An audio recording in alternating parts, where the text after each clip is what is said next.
So here's a new spin on the 2-1 buy down strategy, but first let me just explain it for people who may not be familiar with what a 2-1 buy down is. In a 2-1 buy down, essentially we are buying down the interest rate 2% in the first year, and then 1% in the second year, and then in the third year of the mortgage it goes to the actual note rate of the mortgage. This is everything that you would traditionally think of as a 30-year fixed mortgage, right? So the interest rate is fixed, the payment is fixed, the interest rate's never going to change. In 30 years the loan would be paid off, and every payment that you make is principal and interest. There's no prepayment penalty. So these aren't the crazy kind of adjustment rate mortgages of the past, even though the payment can fluctuate in the first 3 years. What we're essentially doing is providing a payment that would represent an interest rate that's 2% lower in the first year, a payment that's 1% lower in the second year, and then the normal payment then thereon. You're not, getting a lower interest rate or a higher interest rate because of this. We're just utilizing this strategy not to make it more affordable, but to take advantage of lower interest rates in the future and provide a lower payment today. The benefit of the 2-1 buy down, where it can really help a buyer, is if we can get the seller to cover it. Now, the seller doesn't cover a 2-1 buy down or pay your closing costs because they like you. They do this because you negotiated in the price. And one of the strategies that we're using right now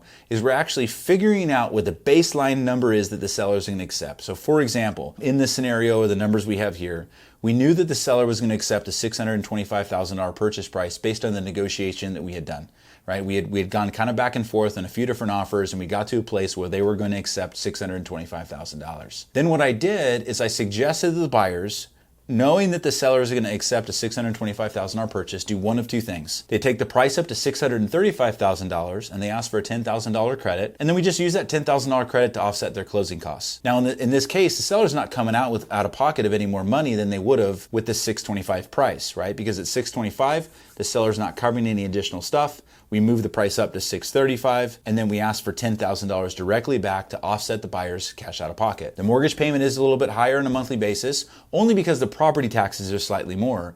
But when you push this out over time, the savings is far greater by taking a slightly higher purchase price and then using the funds to offset the cash to close than chasing the lowest purchase price that you can get. So going back to that scenario, $625,000 purchase price, we take the price up to $635.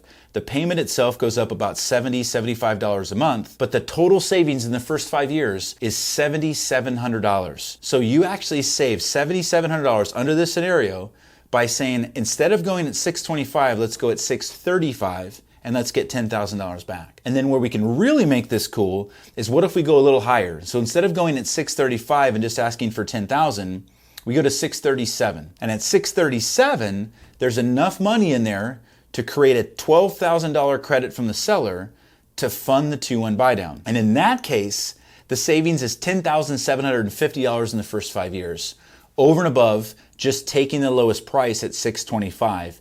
And the buyer has the opportunity in that moment to get a payment that's $560 cheaper by getting the seller to raise the price, but give that money back directly to the buyer and then fund the 2-1 buy down. So what happens in the 2-1 buy down is that extra money basically is held with the lender, and every single month they subsidize the difference in payment from the actual interest rate and then the rate that we would have with the 2-1 buy down. Here's the big benefit, is if we're in a place, or if we have an idea that interest rates are going to be lower in the future, when you refinance, if there's any funds left over from the 2-1 buy down, unused portion of those funds, they are credited to you in the refinance to offset costs or offset your down payment. So let's just say the 2-1 buy down was $12,000, right? So the seller gave you $12,000 to fund the 2-1 buy down so that you can get a lower payment in the first year. And then through year one, right, going into year two, so 13 months down the road, interest rates will drop and we have the ability to refinance you. Let's say there's another $6,000 still left in that account. That $6,000 comes to you as a credit. It doesn't go back to the seller, it doesn't go to the lender, you don't lose it. It is a credit to you to offset your closing costs, cash to close, or loan amount in the refinance. Now, if you would have used that $12,000 to permanently buy the interest rate down, which is what a lot of people are doing right now, right? It's called points or discount points. They're utilizing that $12,000 to buy points to get a lower interest rate. If you do a refinance in 12 months, all those fees that you used that the seller gave you to buy the interest rate down are gone, because you're not going to recap the benefit or recoup the benefit over time. That's where the 2-1 buy down wins. If you believe interest rates are going to be lower, if we can get the seller to increase the purchase price to give that credit back to you, you're going to save money right now, but then you're going to save money in the long run. And that's why the 2-1 buy down wins over taking the lowest price.